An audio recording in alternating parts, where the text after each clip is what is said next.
तो आज का सवाल है सवाल नंबर 6। सवाल नंबर 6 का कहना है कि यदि कोण ए और कोण बी न्यून कोण हो जहां कोस ए बराबर कोस बी है, दिया हुआ है ये, तो दिखाइए कि कोण ए बराबर कोण बी होता है। ठीक है। तो चलिए इस सवाल को बनाने के लिए हम क्या करेंगे, एक त्रिभुज का निर्माण करेंगे जैसा उसने कहा है। सवाल के अनुसार हम एक त्रिभुज का निर्माण कर लेते हैं। और जैसा कि आप सबों को मालूम है कि त्रिकोणमिति में जो सवाल की बात होती है वो सिर्फ समकोण त्रिभुज पर होती है ना। यह सवाल थंबनेल में तो आपने देखा ही कि एक्सरसाइज 8.1 का सवाल नंबर 6 है। ठीक है। तो कोई बात नहीं है। इस त्रिभुज का जो नामकरण करना है, कोण ए और कोण बी न्यून कोण है, तो हम इसको कहेंगे कोण ए, ये रहेगा, ये न्यून कोण हो गया। और ये कोण जो बी है, यह कोण भी एक न्यून कोण है। और तथा कोण सी बचा, तो ये हमारा सम कोण है, अर्थात 90 डिग्री का कोण है। ठीक है। और यदि आपको यह वीडियो या यह हिसाब समझ में ना आ रहा हो तो चिंता की कोई बात नहीं है। इसका मात्र एक कारण है कि आपने हमारे द्वारा बताया गया पिछला वीडियो नहीं देखा है। तो कृपया आप जाके वीडियो के डिस्क्रिप्शन में जो लिंक दिया हुआ है, पहला लिंक होगा त्रिकोणमिति का इंट्रो वीडियो, इंट्रोडक्शन वीडियो है वो, उसको जाके जरूर देख लीजिएगा कि त्रिकोणमिति किसे कहते हैं और त्रिकोणमिति में लंब, आधार, कर्ण क्या होता है, कब बदल जाता है, बढ़िया से समझ में आ जाएगा। और अगर आपने वो वीडियो देखा हुआ है या आपको समझ में आता है कि लंब, आधार, कर्ण क्या है, तो कोई बात नहीं, आपको यह सब 100% समझ में आ जाएगा। चलिए इस सवाल को बनाना शुरू करते हैं। जैसा कि अपने पास दिया हुआ है, दिया क्या हुआ है, दिया है कोस ए बराबर कोस बी। ठीक है। तो हम पहले क्या करेंगे कि कोस ए का मान प्राप्त कर लेते हैं। कोस ए बराबर क्या होता है, चलिए, ए तो कोण का नाम दिया हुआ है ना, ये जो कोण ए कह रहा है ये थीटा के जगह पर है। थीटा के जगह पर है तो इसका मतलब आप समझ रहे हैं कि हमें थीटा जो है कोण ए लेने के लिए कर रहा है, अर्थात त्रिभुज ए सी बी में कोण ए को थीटा लेना है ना। कोई बात नहीं है। पहले हम क्या करेंगे, ये जो कोस ए बराबर सूत्र होता है, क्या सूत्र होता है, मैं पहले से बता रहा हूँ आपको। अगर आपको यह सूत्र समझ में ना आए तो एक बार उस इंट्रो वीडियो को जाके जरूर से जरूर देख लीजिएगा, लिंक डिस्क्रिप्शन में है, जरूर चेक कीजिएगा। तो कोस ए बराबर सूत्र होता है आधार बट कर्ण। ठीक है। कोस ए के हिसाब से क्या हो गया, आधार बटा कर्ण, और अपना आधार कोण ए के हिसाब से क्या है, बीसी लंब है, तो आधार जो है वो ए सी है।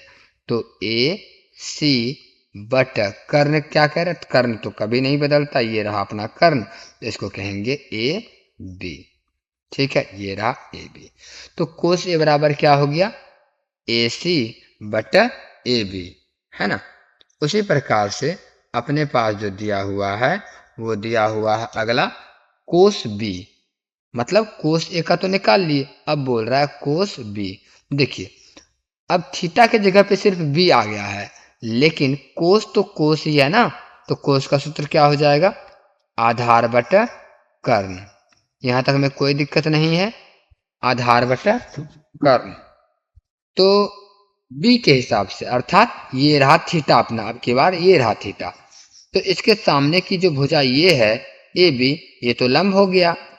पुनः आधार कौन सा होगा, बी सी आधार होगा, तो हम यहाँ लिखेंगे बी सी बट, और कर्ण, कर्ण तो बदलेगा नहीं, तो ए बी जो है वो कर्ण रहेगा, यहाँ पे लिखेंगे ए बी।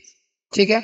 अब जो अपने पास दिया हुआ है कह क्या रहा है, प्रश्न के हिसाब से हम लिखेंगे यहाँ प्रश्न से कि कोस ए बराबर कोस बी।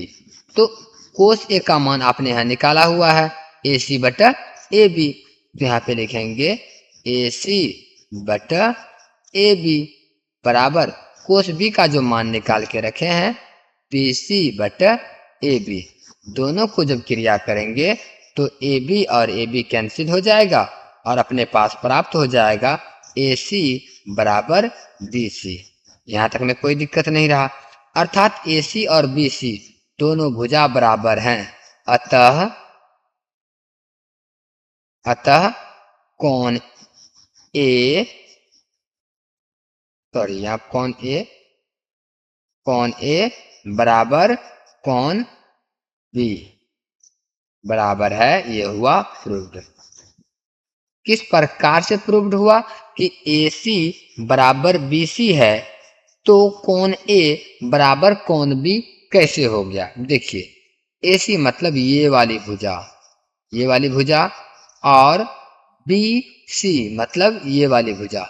जब ये दोनों भुजा आपस में बराबर है तो हम कहेंगे तो नो सम्मुख भुजा के सम्मुख कोण बराबर होते हैं।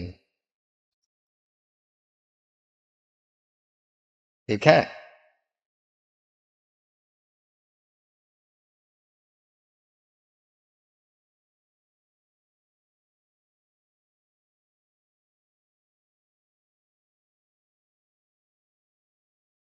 यहाँ तक में कोई दिक्कत नहीं है, प्रूव्ड हो गया इस हिसाब से। तो अगर आपको यह हिसाब बहुत छोटा सा था, नॉर्मल था, अगर फिर भी समझ में ना आया हो ना तो एक बार वीडियो के डिस्क्रिप्शन में जो लिंक है नीचे उसको जाके आप जरूर से जरूर चेक कर लें, देख लें। 100% त्रिकोणमिति आपको ऐसे समझ में आएगा जैसे आपको लगेगा कि त्रिकोणमिति कुछ था ही नहीं, है ना। तो मिलते हैं अपने अगले वीडियो में, तब तक के लिए धन्यवाद।